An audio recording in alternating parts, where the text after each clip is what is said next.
जो भी व्यक्ति यहाँ लोग आए हैं उनसे हम लगातार फीडबैक ले रहे हैं और उसमें जैसे मैंने आपसे कहा कि बिल्ड बैक बेटर, तो हम बेहतर से बेहतर प्रतिदिन हम अपनी लर्निंग अपने नेक्स्ट डे के प्लानिंग को में उसको इंक्लूड करते हैं। हम लोगों ने कंटीजेंसी प्लानिंग भी की थी। उस दिन भी हमारी कंटीजेंसी प्लानिंग बहुत सक्सेसफुल थी। 10 से 15 मिनट के अंदर हमारे एम्बुलेंस हमारे ग्रीन कॉरिडोर के थ्रू उनको लेके अस्पताल गए थे। तो जो बाद की स्थिति थी रेस्क्यू एंड रिलीफ की, वो बहुत ही क्विक थी। तो ये दर्शाता है कि हमारी प्लानिंग में कोई कमी नहीं थी। उन्होंने समय रहते बहुत ही अल्पावधि में कार्य किया है और हम लोगों ने इसको पता भी किया कि 10 मिनट के अंदर सारे जो घायल थे उनको हम लोगों ने अस्पताल में पहुंचाया। आने वाले महाशिवरात्रि के पर्व तक हमारी अन्य चुनौतियां भी हैं, जैसे बहुत सारे हमारे सेक्टर्स जो जहां पे अखाड़े लगे थे वो खाली हैं, तो वहाँ जो संपत्ति है, चाहे वो सरकारी संपत्ति हो या किसी कॉन्ट्रैक्टर की हो, उसकी सुरक्षा, और इस दौरान बड़े क्षेत्र में कोई व्यक्ति भटक न जाए, इसके लिए 3 शिफ्टों में भी ड्यूटी प्रतिदिन लगाई जाती है। अफवाह फैलाने वालों पे बहुत ही सख्त कार्रवाई हम लोग करेंगे और उनकी पहचान की जा रही है। महाकुंभ 2025 का ये 5वां स्नान है और आपने सही फरमाया कि जो 3 अमृत स्नान थे उसके अतिरिक्त ये तीसरा मुख्य स्नान है। इसके बाद से महाशिवरात्रि का भी स्नान होना बाकी है। आपने देखा होगा कि एक छोटी सी चूक उस दौरान हो गई थी जिस दिन मौनी अमावस्या था। उससे सीख लेके हम लोगों ने और बेहतर प्रबंधन कैसे किया जाए। प्रबंधन की एक टेक्निक है कि बिल्ड बैक बेटर, मतलब पहले से और बेटर करें। तो अगर कोई बात हुई है तो उसको हम एक अपॉर्चुनिटी के रूप में लें और जो कम्युनिटी को का फीडबैक इंक्लूड करके हम चीज़ों को और बेहतर बनाएं। तो इसमें जो हमारे अपने अधिकारी थे वो, या जो श्रद्धालुओं को कठिनाइयाँ हुई, इन चीज़ों को मिला के हम लोगों ने एक बेहतर प्रबंधन तकनीक अपनाई और जिसका परिणाम है कि इस महाकुंभ में अब तक सबसे ज़्यादा लोग 46 से 47 करोड़ तक की जनता अभी तक आ चुकी है और आज के दिन भी 1 करोड़ 30 लाख लोग अभी तक स्नान 10 बजे तक कर चुके हैं।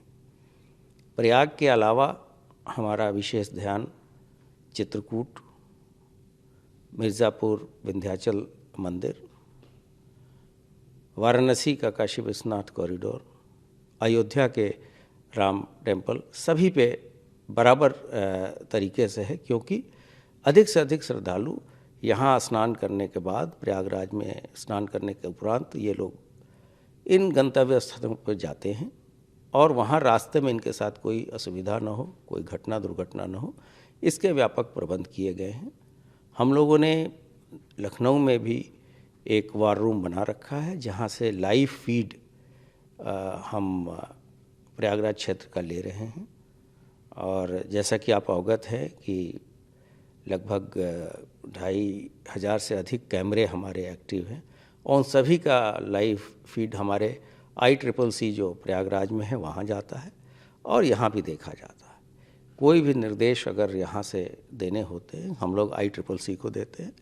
वहाँ एक काफ़ी सीनियर IPS ऑफिसर को प्रभारी बनाया गया है। इसके अलावे जो इंसिडेंट कमांडर होते हैं वो वहाँ पे स्वयं मौजूद रहते हैं, सीनियर ऑफिसर, और जो निर्देश यहाँ से मुख्यालय से दिए जाते हैं उसका इम्प्लीमेंटेशन, क्रियान्वयन वो लोग फील्ड पे कराते हैं। तो ये जो बेहतर प्रबंधन और भीड़ नियंत्रण के बारे में जो प्रबंधन किए गए उसका ये सुखद परिणाम है कि चीज़ें बहुत ही व्यवस्थित और सुनियोजित तरीके से भीड़ होने के बावजूद चीज़ें चल रही हैं। क्या इशू रहा, क्योंकि जैसा कि एक हालांकि 47 करोड़ लोग अब तक आ चुके, एक बड़ा नंबर है ये, वहाँ तक पहुँचना।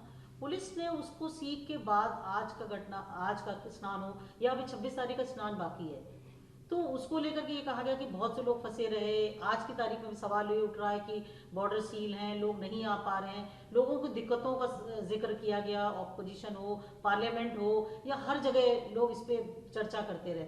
आप लोग कैसे इसको कंट्रोल कर पा रहे हैं, या कैसे मैनेज किया गया? वाकई कितनी दिक्कतें थी, या पुलिस ने इसको कैसे मैनेज किया? मैंने पहले भी कहा है कि इसमें कोई एडमिनिस्ट्रेटिव लैप्स नहीं है। ये हमारा पब्लिक का इतना ओवरवेलमिंग रिस्पांस है, इतनी अधिक संख्या में लोग आ रहे हैं, और आप देखेंगे कि मेले की शुरुआत से अब तक जो जिस वर्ग के लोग आ रहे हैं उसमें भी काफ़ी अंतर हुआ है। अब छोटी गाड़ियों से लोग आ रहे हैं, पहले ट्रेन्स और बसेस से लोग आ रहे थे। तो लोगों के आने के मोड ऑफ ट्रांसपोर्ट में भी अंतर हो रहा है, तथा उनकी जो बहुत सारे लोग इसलिए शुरू में नहीं आए कि अब भीड़ कम होगी, लेकिन कुंभ का इतना विश्वव्यापी इसकी पहुंच हो गई है कि सभी पूरे संसार से लोग आ रहे हैं। भारत के भी प्रत्येक राज्य के कोने कोने से लोग यहाँ पहुँच रहे हैं। रेलवे के द्वारा प्रतिदिन, जैसे मुख्य स्नानों के दिन तो 5 लाख से अधिक लोग ट्रैवल करते हैं, आते और जाते हैं, और उसके लिए 400 से अधिक गाड़ियाँ लगाई जाती हैं। सामान्य दिनों में भी यह संख्या 3 से 3.5 लाख होती है, तथा करीब 350 ट्रेनें चलाई जाती हैं। और इसके अलावा हज़ारों की संख्या में, लाखों की संख्या में 4 व्हीलर्स का सिटी में आना, फिर उनको वापस भेजना, ये अपने आप में बहुत चुनौतीपूर्ण और बहुत ही मेटिकुलस प्लानिंग की बातें हैं।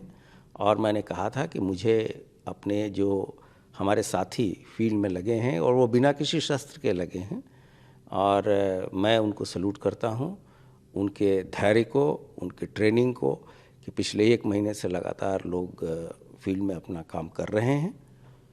कुछ लोगों ने इस बीच में दूसरे जगह के वीडियोस को भी हमारे कुंभ से जोड़ा।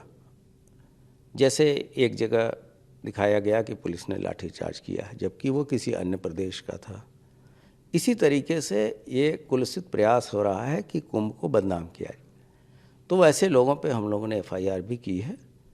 कोई एक दिखाया गया कि किसी दूसरे राज्य में, दूसरे देश में अंत्येष्टि के लिए लोग जा रहे हैं, उसमें भी कुप्रबंधन के बारे में चर्चा की गई कि इसको प्रयागराज से जोड़ा गया। तो ऐसे सभी लोगों की हम पहचान कर रहे हैं, और FIR हमने दर्ज की है, और इन पे हम कठोर कार्रवाई करेंगे। ये जो ट्रैफिक को लेकर के बड़ी बातें हुई कि लोग फंसे हैं, लोग 24 घंटा 36 घंटा 3-3 दिन फंसे हुए हैं, तो इसको लेकर के पुलिस पे बार बार सवाल आता रहा कि पुलिस नहीं मैनेज कर पा रही है। ये कैसे आप लोगों ने डाइवर्ट किया, पुलिस ट्रैफिक को कैसे कंट्रोल किया, या आगे की प्लानिंग क्या रहेगी? क्योंकि अभी भी 9 दिन का कुंभ बाकी है, बसंत पंचमी का स्नान बाकी है। अभी कितना बड़ा चैलेंज देखते हैं आप, क्योंकि ट्रैफिक लोग तो आ रहे हैं, तो इसको कैसे कंट्रोल कर पाया? या ये जो आरोप लगा कि हर तरफ से जाम हो गया, लोग फंसे हैं? नहीं, देखिए कि जो कुछ ऐसे वीकेंड होते हैं जहाँ पे भीड़ काफ़ी बढ़ जाती है, ट्रैफिक स्लो हो जाता है, लोगों के द्वारा भी जो लेन डिसिप्लिन का अनुपालन नहीं किया जाता, और वॉल्यूम ज़्यादा होने से ट्रैफिक धीरे चलता है, लेकिन एक अल्प अवधि में भी उनको क्लियर कर दिया जाता है। लेकिन यहाँ से 1000 किलोमीटर 1500 किलोमीटर दूर अगर कोई जाम लगा, उसको कुंभ के साथ जोड़ना, मुझे लगता है कि ये उचित नहीं है। क्योंकि मेरे पास ये खबर है कि अमृतसर से भी लोग आ रहे हैं, पश्चिम बंगाल से भी वहाँ ट्रेनों में और एयरपोर्ट पर रश है। तो सभी चीज़ों को ये दर्शाता है कि कुंभ अपने आप में इतना फेमस है और इतनी इसकी व्यापक पहुंच हो गई है कि सभी लोग आना चाहते हैं। और जिस हिसाब से लोग आए हैं, अब तक 1/3 हमारी कंट्री का पॉपुलेशन ने तो यहाँ स्नान कर ही लिया है। तो ये दर्शाता है कि यहाँ की व्यवस्थाएं अच्छी हैं, और जो भी व्यक्ति यहाँ लोग आए हैं उनसे हम लगातार फीडबैक ले रहे हैं। और उसमें जैसे मैंने आपसे कहा कि बिल्ड बैक बेटर, तो हम बेहतर से बेहतर प्रतिदिन हम अपनी लर्निंग, अपने नेक्स्ट डे की प्लानिंग को में उसको इंक्लूड करते हैं, ताकि हम बेहतर से बेहतर सुविधाएं श्रद्धालुओं को दे सकें। हम ये कह सकते हैं कि जो एक अनफॉर्चुनेट इंसिडेंट हुआ, पुलिस के लिए जान, आप चाहे वो आदमी उतनी आपके लिए बराबर ही है, माने जो अगर कोई भी घटना अनफॉर्चुनेट हो जाती है, क्योंकि बीइंग अ पुलिस चीफ आप ज़्यादा रिस्पॉन्सिबिलिटी से या रिस्पॉन्सिबिलिटी से देखते हैं कि कोई घटना ना हो या कोई किसी के साथ अप्रिय घटना ना घटे। इतने बड़े क्राउड मैनेजमेंट के लिए हम लोगों ने कंटिजेंसी प्लानिंग भी की थी। उस दिन भी हमारी कंटिजेंसी प्लानिंग बहुत सक्सेसफुल थी। जैसी घटना हुई सभी जो लोग इंजर्ड थे हम लोगों ने उनको तत्काल बहुत ही अल्प समय में 10 से 15 मिनट के अंदर हमारे एम्बुलेंस हमारे ग्रीन कॉरिडोर के थ्रू उनको लेके अस्पताल गए थे। तो जो बाद की स्थिति थी रेस्क्यू एंड रिलीफ की वो बहुत ही क्विक थी। तो ये दर्शाता है कि हमारी प्लानिंग में कोई कमी नहीं थी। घटना के बारे में न्यायिक आयोग गठन हो चुका है, इसमें गंभीरता से जांच होगी। अगर कोई उसमें दोषी पाया जाता है तो कार्रवाई भी की जाएगी। इतने बड़े प्रबंधन में जो सभी व्यवस्थाएं की गई थी, जैसे कि रेस्क्यू एंड रिलीफ की, ग्रीन कॉरिडोर बनाने की, एम्बुलेंस लगाने की, ये सभी चीज़ें लगी हुई थी और उन्होंने समय रहते बहुत ही अल्प अवधि में कार्य किया है। और हम लोगों ने इसको पता भी किया कि 10 मिनट के अंदर सारे जो घायल थे उनको हम लोगों ने अस्पताल में पहुंचाया और बहुत लोगों की जान पुलिस ने बचाई। इसके अतिरिक्त आपने देखा होगा कि किस तरीके से एनडीआरएफ और हमारे सिविल पुलिस के जवान बूढ़े वृद्ध बच्चों पे लगातार कैसी सेवाएं कर रहे हैं। लोगों ने अपने कंधे पे भी वृद्ध महिलाओं को उठाकर और गंतव्य स्थानों तक पहुंचाया है और इसका प्रसारण भी आप लोगों के माध्यम से सभी जगह किया गया। हम कह सकते हैं एक भी जान अगर जाती है या किसी को भी क्षति हो, हाँ, वो तो देखिए किसी भी जगह अगर सामान्यतः भी जो कोई घटना होती है तो वो ये हमारा प्रयास होना चाहिए कि उस तरह की घटना न हो और जल्द से जल्द उसमें दोषियों पे कार्रवाई की जाए। ये जो दुष्प्रचार वाली आप बात कह रहे हैं कि कुंभ का दुष्प्रचार में भी कुछ लोग लगे हुए हैं, तो इसको कैसे कंट्रोल कर पा रहे हैं या कुछ आप रिक्वेस्ट करेंगे? क्योंकि पार्लियामेंट हो, मैं बार बार कह रही हूँ, पार्लियामेंट हो, ऑपोजिशन हो, वो लगातार या आम कुछ यूट्यूब्स पे भी हम देखते हैं, सोशल मीडिया पे भी देखते हैं कि लोग वीडियोस चला रहे हैं, कुछ अफवाह भी फैला रहे हैं।